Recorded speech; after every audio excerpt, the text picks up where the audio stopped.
One of the important trends that I am seeing is the importance of social proof in B2B buying decisions.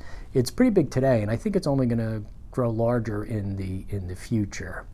So on some level, the impact of social proof on B2B sales is simply aligning with culturally where we are, in our consumer behavior. If we need a new appliance, we go to the big box retailer site, we do our research, we look at specifications, we look at customer reviews, and we make our decision. I saw a study from Dimension Research which said that 90% of all consumers who could remember using a review site said it impacted their decision. And in the same study, they said 86% said that if they saw a negative review, that impacted their decision. So it's why Yelp and TripAdvisor exist, right?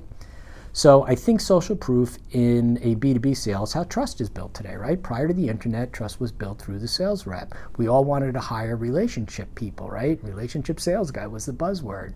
But for most B2B sellers, that really doesn't happen anymore. By the time the buyer engages, there's some level of basic trust in place. They think you might be able to solve your problem. And if you flip that around, if the buyer doesn't have that level of trust, you're not even going to know about it because they're not going to contact you. So there are simple ways you can use social proof to begin to build trust with your buyers. I mean, the obvious one is integrating use cases into your strategy, and lots of people are doing that. It's smart. So some other ideas are new client announcements are great for your social media feeds.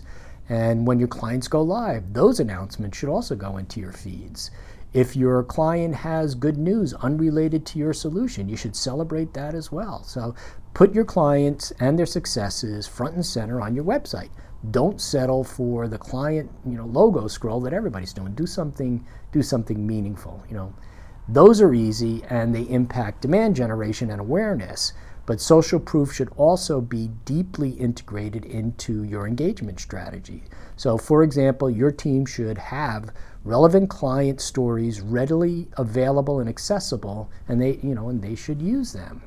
So this is about building trust. It is also about reducing the inherent risk of change that weighs on buying teams. I mean, social proof is a tremendous asset when you use it in your sales process.